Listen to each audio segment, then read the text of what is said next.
मीज़ोफाइट्स ऐसे प्लांट्स होते हैं जो ना बहुत ज़्यादा ड्राई कंडीशन में रहते हैं और ना ऐसे एनवायरनमेंट में मौजूद होते हैं जहाँ बहुत ज़्यादा बारिशें हों।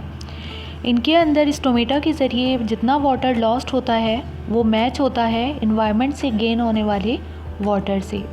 जो पेरिनियल्स प्लांट हैं वो अनफेवरेबल कंडीशन जैसे विंटर में डाइंग डाउन हो जाते हैं और अंडरग्राउंड ऑर्गन जैसे स्टेम और रूट के तौर पे अपना सर्वाइवल मुमकिन बनाते हैं। इसके अलावा जो एनुअल्स हैं वो किस तरह से उनका सर्वाइवल मुमकिन होता है, वो उनके सीड्स जो हैं वो डोमेंसी में चले जाते हैं और उस वक्त तक जर्मिनेट नहीं करते जब तक एनवायरनमेंट जो है वो फेवरेबल ना हो जाए।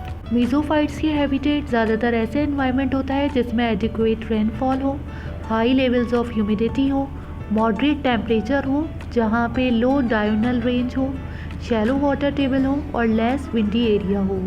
मीज़ोफाइट ने डिफरेंट हैबिटेट के हिसाब से अपने आप को डिफरेंट तरीक़ों से अडॉप्ट किया हुआ होता है।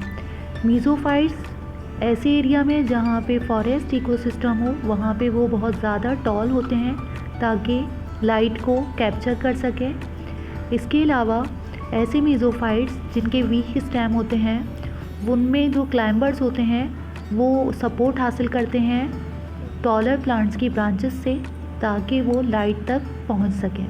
इसके अलावा ऐसे प्लांट जिनकी हाइट शॉर्ट होती है तो लो इंटेंसिटी ऑफ लाइट में फोटोसिंथेसिस को कैरी आउट करवाने के लिए उनमें न्यूमरस स्टोमेटा मौजूद होते हैं। मीज़ोफाइट्स में दो तरह के प्लांट्स मौजूद होते हैं, एक डाइकॉट और एक मोनोकॉट। डाइकॉट में टैप रूट होती है और मोनोकॉट में फिब्रस रूट होती है।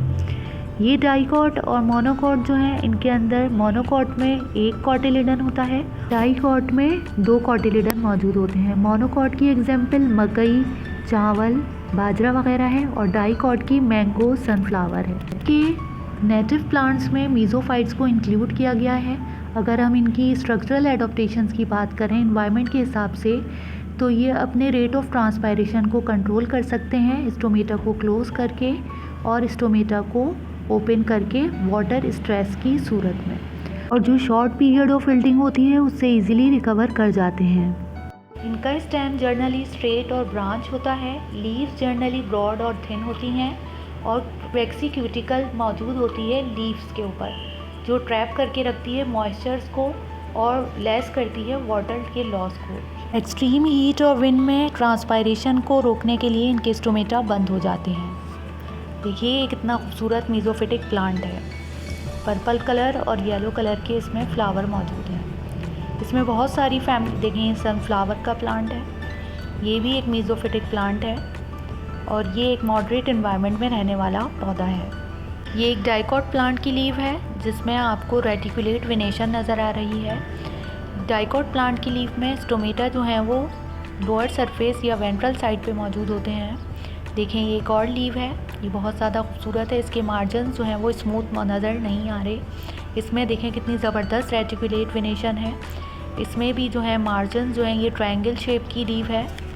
इस डायग्राम में आपको ट्रांसपायरेशन का प्रोसेस समझाया जा रहा है जिसमें विंड की बाउंड्री लेयर को दिखाया गया है, क्यूटिकल को दिखाया गया है, गार्ड सेल्स को दिखाया गया है और एपिडर्मिस को दिखाया गया है, जिससे ये वाज़ेह होता है कि एयर का जो किरदार है वो ट्रांसपायरेशन में कितना अहम है और एयर जो है वो ट्रांसपायरेशन का प्रोसेस करवाने में एक अहम रोल प्ले करती है।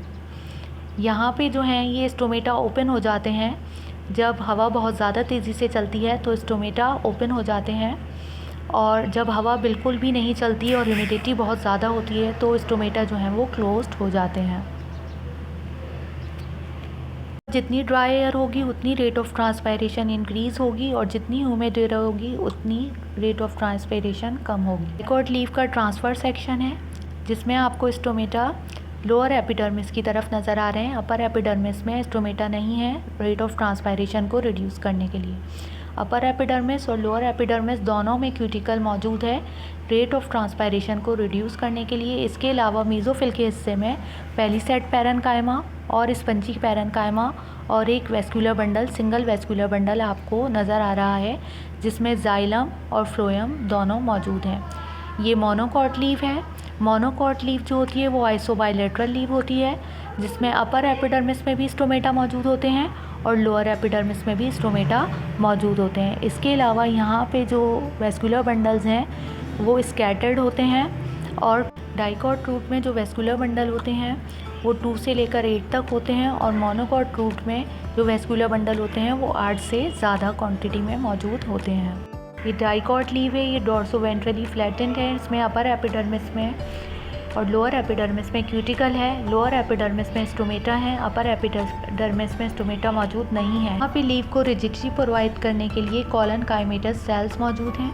इसके अलावा पेलीसेड पैरेन्काइमा और स्पंजी पैरेन्काइमा जो है वो मौजूद हैं फोटोसिंथेसिस का प्रोसेस परफॉर्म करने के लिए। स्टोमेटा लोअर साइड पे मौजूद है ताकि रेट ऑफ ट्रांसपायरेशन को रिड्यूस किया जा सके और दोनों साइड्स पे लीव की क्यूटिकल मौजूद है एक्सेस वाटर को इवोपरेट होने से रोकने के लिए।